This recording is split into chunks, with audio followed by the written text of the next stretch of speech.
E o deputado federal Hélio Lopes, um dos principais aliados de Jair Bolsonaro, apresentou um projeto de lei para esvaziar as funções da Justiça Eleitoral. Pelo dispositivo, ele determina uma inelegibilidade somente que seria decretada caso ela estivesse vinculada a uma condenação criminal. Algo bem específico. A lei, em teoria, beneficia, adivinha quem? Jair Bolsonaro, que foi alvo de 2 condenações no Tribunal Superior Eleitoral e esvazia a função da Justiça Eleitoral, responsável por declarar inelegibilidade com base em atos de improbidade administrativa e também crimes eleitorais. Vamos mais uma vez com Wilson Lima e eu pergunto, parece que mais uma frente para tentar tornar o Jair Bolsonaro elegível nas eleições de 2026. Vários flancos. Meu amigo, sabe, lembra de novo, né? Vamos trazer para o nosso programa aquele filósofo brasileiro chamado Galvão Bueno, não é, meu caro? Lembra quando o Galvão Bueno, ele, naquele fatídico jogo do 7-1, em determinado momento do jogo, ele solta a seguinte frase: perdeu o respeito, meu amigo. Agora abriram agora a porta do inferno e agora virou um ataque ostensivo em relação à lei da ficha limpa. Mas para explicar isso com calma, nós estamos aqui com o Dr. Marlon Reis, que é o homem por trás da lei da ficha limpa, o homem que criou a lei da ficha limpa, o homem que é uma das maiores autoridades do direito eleitoral no país. Dr. Marlon Reis, seja muito bem-vindo ao Meio Dia em Brasília.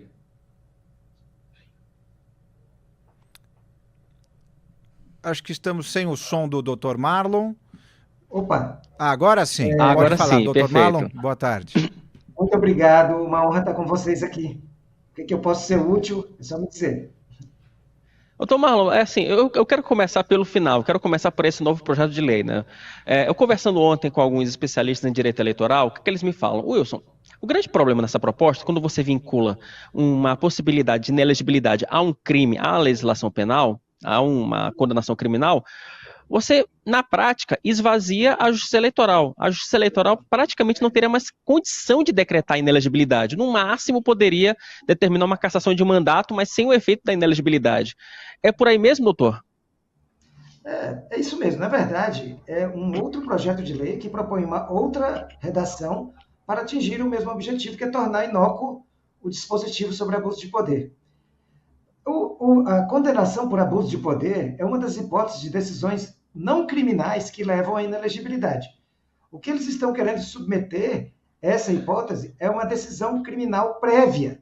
Só que no processo eleitoral, o tempo é um. No processo criminal, o tempo é outro completamente diferente. A lógica de recursos, em virtude da possibilidade de prisão, da aplicação de penas restritivas de liberdade, é outra completamente diferente. É impossível terminar um processo desse durante um mandato. Então não haverá inelegibilidade.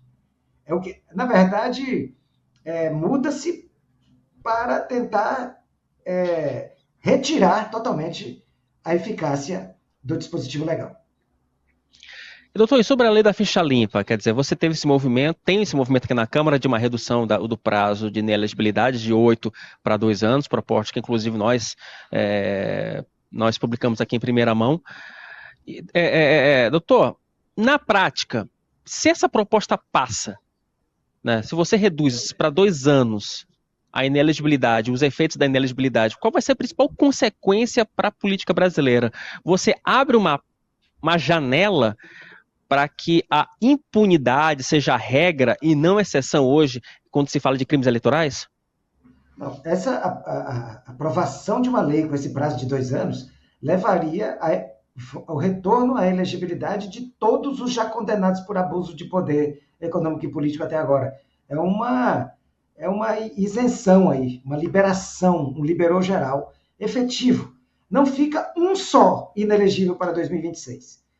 Quem quer casos, e os casos são gravíssimos, nós estamos falando de compra de votos, de suborno, né, dos eleitores, nós estamos falando de desvio de verba pública para finalidade eleitoral.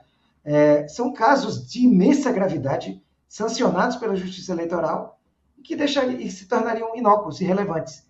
É uma anistia ampla, geral e restrita aos praticantes de corrupção eleitoral. Inácio, nosso Rodolfo tem alguma pergunta? Como é que se chegou, Marlon Reis, a esse prazo de 8 anos de inelegibilidade? Porque, por exemplo, o presidente da Câmara, Hugo Mota, ele classificou esse período como uma eternidade para os políticos. Por que 8 anos? O fato é que é muito importante lembrar de onde isso surgiu. Antes da lei da ficha limpa, o prazo era de 3 anos. Era por isso que ninguém ficava inelegível no país. Porque 3 anos dá na mesma. Se você é candidato hoje a deputado e é declarado praticante de abuso de poder político e econômico, na próxima eleição para deputado você já pode participar. Era isso que nós tínhamos. Isso era ridículo. Isso levou a mobilização do Brasil a agir. Esse foi o principal fator. Então, quando nós reunimos centenas de entidades no movimento de combate à corrupção eleitoral, naquela época eram mais de 60 organizações nacionais, só que nós consultamos muitas outras que não eram do MCC, e chegamos a um prazo consensual de 8 anos, que é um prazo mais do que razoável. Porque a inelegibilidade ela tem que ter um fator de desestímulo. Se ela não representa um fator real de desestímulo, ela não tem razão de ser. Então, 8 anos significa 3 eleições sem participar. E isso não é uma eternidade. Isso é uma consequência para atos gravíssimos, que são aqueles que estão lá na lei da ficha limpa. Só para ter uma ideia, nós tivemos a ponderação de excluir crimes de menor potencial ofensivos. Se alguém é condenado por um crime de menor potencial ofensivo, não fica inelegível nem um dia.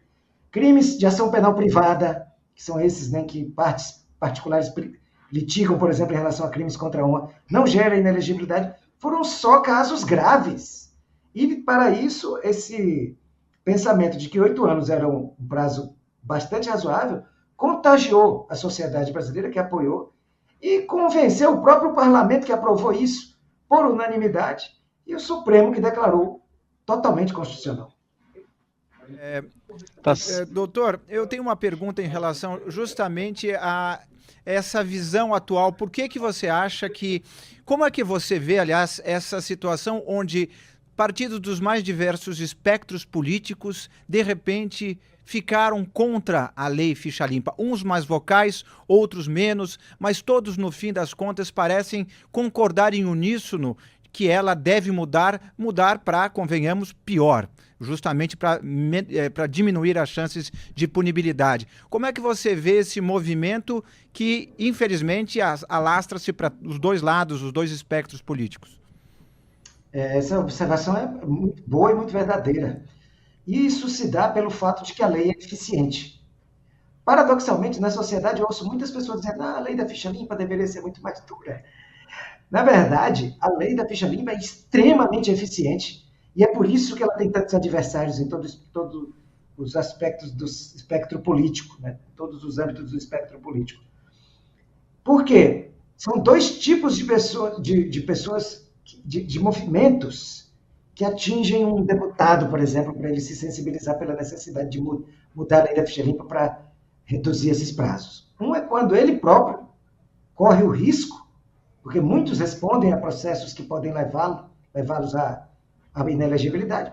E outro, eu acho que ainda é mais recorrente, que atinge quase todos, que são pessoas na base eleitoral desse deputado, que é um ex-prefeito com contas rejeitadas, que é um condenado por improbidade, que é condenado numa ação penal por crime contra a administração pública, e que exerce uma pressão atroz sobre os deputados que eles ajudam a eleger.